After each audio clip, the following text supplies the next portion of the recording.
Everybody, today we are going to look at an Econoline van that is set up for camping, and this is Deb. She's the owner, and she's going to tell us all about her van. So how long have you had it, Deb? I've had this vehicle 2 years. It's a 1983 Ford Econoline, 140,000 miles on it, so she hasn't got a lot of use. Look at that carpet. All original. Wow. The seats swivel. We did take one seat out to put the kitchenette in. Has a double bed in it.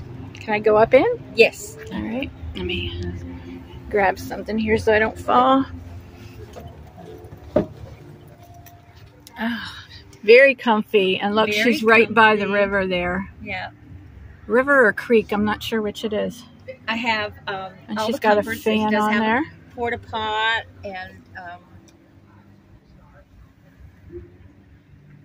do you run on solar at all? Do you go boondocking? No, I don't go boondocking. I'm just use shore power. Okay.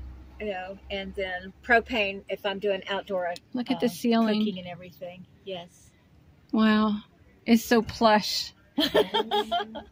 So, do you have air conditioning at all? Not at this time. Okay.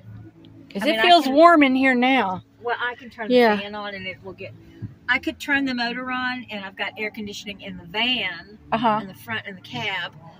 But we want to keep it as original as possible, so we haven't come up with a method yet that will give us air conditioning. Maybe the portable air conditioner with the hose that goes to the window. We've thought of... We've been thinking about that. And then you're not actually installing anything. Right. We don't want to make any cutouts. Bear with me while I get down the steps here. Yeah. And then in the back I have storage.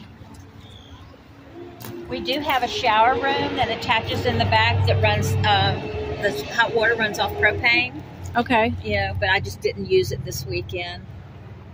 And you can pull something else with it. I can pull. I happen to own a Shasta camper, a 65 Shasta. And, okay. When I take grandchildren with me, we'll pull the Shasta. But this is good for just you. This is great for 1 or 2 people. Yeah. All right. Well, thank you, Deb. All right, everybody. Check out my other videos, and we'll see you on the next one. Stay tuned for some pictures. Bye.